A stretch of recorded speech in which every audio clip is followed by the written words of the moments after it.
All right, so this is what your test is going to look like. The first 3 questions on the test are going to be factoring things.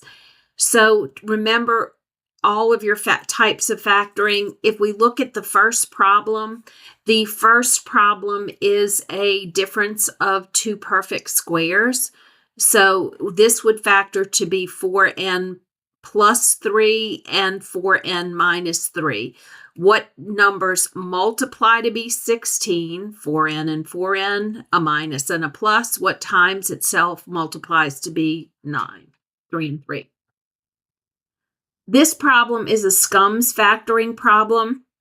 Remember how the SCUMS problems work.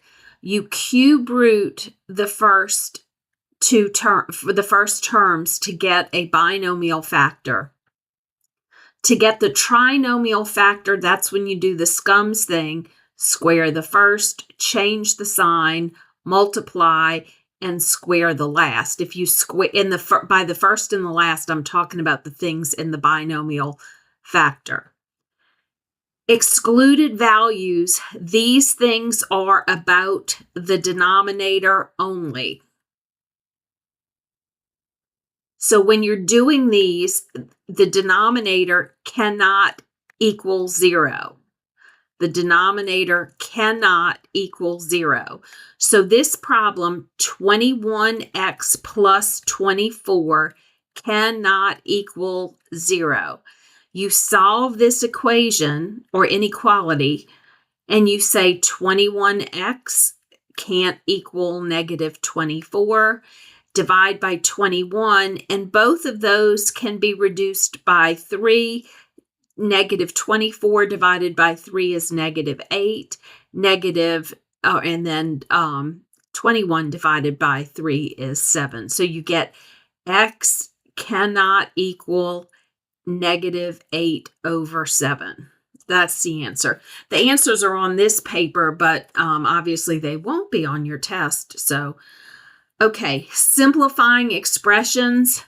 So all of this is the fraction stuff. Normally for simplifying an expression, you factor and cancel common factors. So what numbers multiply to be 6 that add up to 7? 6 and 1. What numbers multiply to be 42 that add up to 13? That's going to be 6 and 7. And then you cancel the common factors. The x plus 6 will cancel with the x plus 6. So the answer comes out to be x plus 1 over x plus 7. Adding and subtracting, these you need and you keep the least common denominator. Okay, so remember how common denominators work. Common denominators are one of each factor. So we have b plus 4, and the other factor is 3b plus 5. That's what the common denominator is going to be for this problem. So then when you look at the old denominator, you have to see what is the old denominator missing. What would I multiply the whole fraction by to get the old denominator by to turn it into the common denominator? Well, this first fraction is missing the 3b plus 5 part. If you multiply that, you get 18b squared, and then you get plus 30b. And then for the other one, what is the second one missing? The second fraction is missing b plus 4. So you're going to multiply the 2 times b plus 4, but we have to also remember things with the minus. So this is really like a negative 2 times b plus 4. So that's going to be a negative 2b and a negative 8. Oops, sorry about that. Negative 2b and a negative 8. Okay, well, there we go. So then when you combine like terms, you've got 18b squared that doesn't combine with anything. You've got a positive 30 and a negative 2b. That's going to be a positive 28b. And then you have that minus 8. and it's over that common denominator. Remember, when adding and subtracting, you add and keep the common denominator. When you multiply, all you do is factor and cancel common factors. So in the first binomial, you can take out a 5. I'm going to leave this denominator for last. What numbers multiply to be 35 that add up to negative 12? Well, that will be positive 7 and positive 5. For what numbers how do you factor m squared minus 49? It's a difference of perfect squares, minus 7 and plus 7. Now, this one is probably a little bit tricky because you might want to expand this one out, or you might want to factor out a negative 1. It just depends on what you see. If I take a negative 1 out, that problem turns into a positive m squared, a negative m, and a negative 20. Okay, and then I can factor this a little bit more, which is what numbers multiply to be negative 20 that add up to negative 1. Well, that would be negative 5 and positive 4. So if I have that, I'm going to have a negative 1. I'm going to get rid of this for a minute here just to rewrite it in this very small space. So the negative 1 came out because there was a negative in front of the squared term.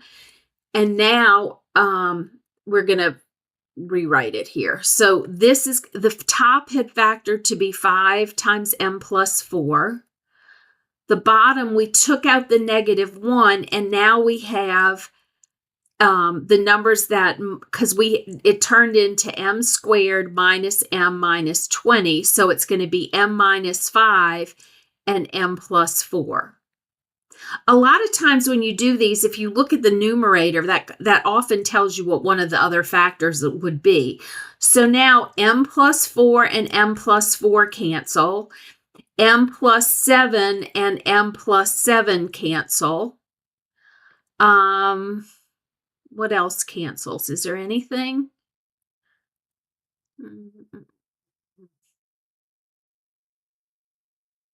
Did I do something wrong here? Hold on just a second. Okay, well, I think when I rewrote, I wrote something backwards. But now to see what cancels off the problem, you can cancel the m plus 4 with m plus 4. You can cancel m minus 5 with m minus 5, m plus 7 with m plus 7. So at the top, we have a 5, and then we also have this negative 1 times m plus 7 left. So this ends up being our answer. Our negative, we can just stick the negative out in front of the whole fraction. 5 over m plus 7 is left. For number 8, division turns to multiplication. So you have to remember to copy, change, flip. We can take a 5 out of 35x minus 15, which will leave 7x minus 3. Division turns to multiplication. So the 9x goes to the bottom. And then for this 35x minus 15, the 5 comes out again, 7x minus 3. I guess we really didn't have to factor it because it was all going to cancel off anyway. So the 7x minus 3 and the 5 both cancel. The x and the x cancel. So all you're left with is 2 ninths. Solving equations, you should know how to solve all of the types of equations that are on here. This first one is just your basic solve the problem equation. So just be careful. You can always check your answers by plugging them back in. So for this one, we would say negative 20 plus 28x equals 76. We're going to add 20 to get the x by itself. And now we have 28x is equal to 196. And if you divide both sides by 28, you're going to get x equals 7. For this one, absolute value, remember 2 setups after the absolute value is by itself. So this has to be by itself before we can do the positive and negative thing. So we have to move the 9 and the -3 to get them by themselves. So we're going to minus the 9 first, and now we have -3 times the absolute value of 7 minus 5x is equal to -99. Now we have to get rid of the -3 multiplied by the absolute value, so we're going to divide both sides. So now we have 7 minus 5x, the absolute value of 7 minus 5x equals 33. So the two equations we solve, because absolute value is distance from 0, and you can be distance from the left or a distance from the right, you will say, 7 minus 5x equals 33. 7 minus 5x equals -33 minus the 7. 33 minus 7 comes out to be 26. Divide by -5. So -26 over 5 is one of the answers. And then for this one, minus the 7. -5x equals -40. So x will equal 8. So you get 8 and -26/5. For number 12, anytime you have a rational equation, remember you have to always do, and the directions might help you remember, extraneous roots are things that don't work. So we would set n can't equal to 0. N squared can't equal 0. That gives us n can't be 0. 4n squared, again, n can't be 0 because denominators can't be 0. The least common denominator is going to be 4n squared, one of each different factor. Remember, this is n squared, this is 2 squared n squared. The two different factors are 2 and n's, and the largest exponents you can take on either of those is 2. So 4n squared is our common denominator. We're going to multiply each part of this problem by 4n squared. When we do that, the n cancels with this n squared, and we're just left with a 4n times 1 here, which is 4n. In the middle fraction, n squared and n squared cancel, and you've left 1 times 4, which is 4. And on the right side, 4n squared cancels with 4n squared, and you got equals 1. Now to get n by itself, you're going to minus the 4 and then divide by 4. So minusing the 4, you're going to end up with 4n equals -3, and then divide by 4.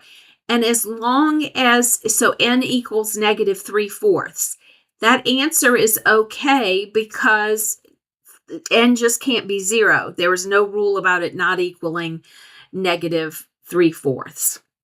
Solve with quadratic formula. You can solve it with whatever method you want. In the spirit of this saying quadratic formula, I'll go ahead and solve it that way, but you could solve this one with factoring if you want. Complete the square, whatever. So you don't have to use the given method. Remember, if you solve with quadratic formula, you do need to know what the formula is, and the problem has to equal 0 on one side.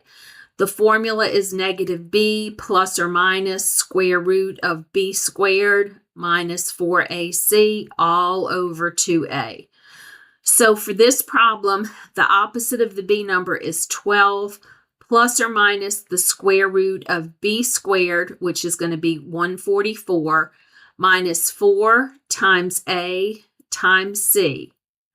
So notice we have 144 minus 4 times 5 times 4 all over 2 times 5, which is going to end up being 10. But, okay, you do the multiplication steps first. And when you multiply -4 times 5 times 4, you end up getting -80. 144 minus 80 is going to come out to be 64. So we get 12 plus or minus square root of 64 over 10. Hopefully you know the square root of 64 is 8. So this really means you have 12 plus 8 over 10 and 12 minus 8 over 10. 12 plus 8 over 10 is 20 over 10, which reduces to 2. And 12 minus 8 is 4 over 10, which can reduce to 2/5. 2/5. Okay. Now, for number 14. For number 14, you need to get the radical by itself, which it is. And remember, radical equations, you must check the answer. So first thing we do is we square both sides. You need to know the shortcut for squaring a binomial, squaring this m minus 6, which is, so we're going to end up with 5m minus 34 equals m squared or minus, because it's going to be 2 times negative 6 times m, which is negative 12m, and you square the last, minus the 5m, and then plus the 34, because when you have fractions like this, or when you have a quadratic like this, it has to equal 0 on the left side. So we have to move all of this over. So we're going to get 0 equals, and then you end up with m squared minus 17m plus 70. And then you say what two numbers multiply to be 70 that add up to negative 17? Well, that's going to be negative 7 and negative 10. And then when you solve these factors, you're going to get m equals 7 and m equals 10. So those are your two answers, but remember, you do have to check them in the problem. 5 times 7 is 35, minus 34 is 1. So if I plug the 7 in, I get 1 on the left. 7 minus 6 is 1, so 7 works. And then 5 times 10 is 50. 50 minus 34 comes out to be 16. Well, the square root of 16 is 4. And then 10 minus 6 on the right side gives us 4. So both of those answers work. They're both fine. Make sure on 15 and 16 with the absolute value problems that you can tell when you have to set up two things and when you just solve them. Absolute value is when you set up two things. That's going to have two setups. And you'll have to decide if it's an and or an or problem, and you'll have to do it after you get the absolute value by itself. This problem, we're just going to go ahead and solve. 132 is greater than or equal to 24x plus 36. I want to get the x on one side and everything else on the other side. So it really doesn't matter what I do to do that. So I'm going to minus the 36. Okay. And so now I'm going to end up with 96 is greater than or equal to 24x. I'm going to divide both sides by 24. And I end up with 4 is greater than or equal to x, which translates to x being the smaller number compared to 4. X is less than 4. So in interval notation, this is the graph of x is less than or equal to 4. It's going to go, you're shading from this arrow is negative infinity all the way to 4. Closed dots have brackets. For number 16, you're going to want to move the 4 first, And that turns the problem into the absolute value of 4n minus 9 is greater than or equal to 21. Okay. Then when I look at that, now I know it's greater. So this is an OR problem. So that means 4n minus 9 is greater than 21, or 4n minus 9 is less than, and it's less than or equal to, so I think, yeah, less than or equal to negative 21. Oops, did it again. Hold on. So when you solve this problem, remember you flip the sign when you do the negative one, and you have to decide if it's an and or an or. So this is an or. So when we solve this, we would add 9 and we would get 4n is greater than or equal to 30. So n is greater than or equal to 15 over 2. And then for this one, you would add the 9. Ooh, it keeps doing that. I'm sorry. It's because I'm writing really close to the edge of the screen. So this is my fault. But anyway, when you add 9, you're going to end up with 4n is less than or equal to, so negative 21 and positive 9 comes out to be negative 12. Dividing both sides by 4, that's going to be n is less than or equal to negative 3. Well, or means you want it all. You want all the shading. Less than or equal to negative 3 goes to the left. Greater than or equal to 15 over 2 goes to the right.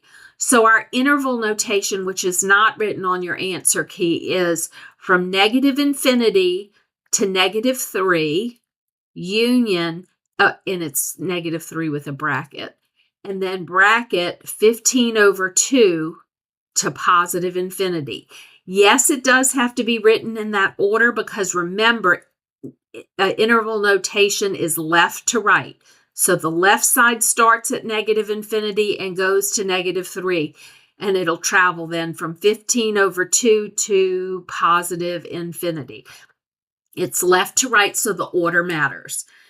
For number 17, this one is not bad. I don't know why I have that weird cursor, so I have somehow lost the pen. Hold on just a second. Okay, so for this problem, we have to get the r by itself. R is being multiplied by negative 8. Okay, so we have to divide everything by negative 8, which then means negative 24 divided by negative 8. Well, that's going to be positive 3. Then we flip the sign because we have a greater than, right? And then negative 8 divided by negative 8 leaves r there. And then we divide this by negative 8, we get greater than or equal to negative 1. Well, first of all, that is bad notation because it has to be small number on the left, big number on the right, r in the middle, and it's always some version of a less than sign. So we have to write it in the correct format so we get the graph right. The graph is going from 1 to 3, and so that's going to be bracket 1 to 3 bracket. And there is no, okay, wait a minute. For this one, this 1 had an open dot on it. I'm sorry, I didn't see that right here. So this does have an open dot at 1. So this is parentheses. Okay. LCD, factor everything. This factors to be x minus 5 and x plus 3. X plus 5, x plus 3. X squared minus 9 is minus 3 and plus 3 when you factor it. Least common denominator is one of each. We've got an x plus 5. We've got an x plus 3. And we've got an x minus 3. That's the least common denominator. For number 19, this factors to be x minus 8 and x plus 2. This factors to be x minus 8 and x plus 8 for x squared minus 64. So when you factor this and you find the least common denominator, it's one of each. So there's going to be an x minus 8, there's going to be an x plus 2, and there's going to also be the x plus 8, and that's the end of the problem. Last one is this literal equation where we're solving for t. Kind of remember when you're solving for something, we're trying to get t by itself. That means we have to move everything away from t. You move the thing farthest away first. So the first thing, on this side of the equal sign with the t is this p, this plus p. So I'm going to start off with minusing p, and now I have s minus capital P is equal to PRT. T is what we're trying to get by itself, but it's being multiplied by PR. So the opposite of multiplying by PR is dividing by PR. So your answer is going to come out to be T is equal to S minus P over PR. The end. Hope this video helps. Good luck on the test.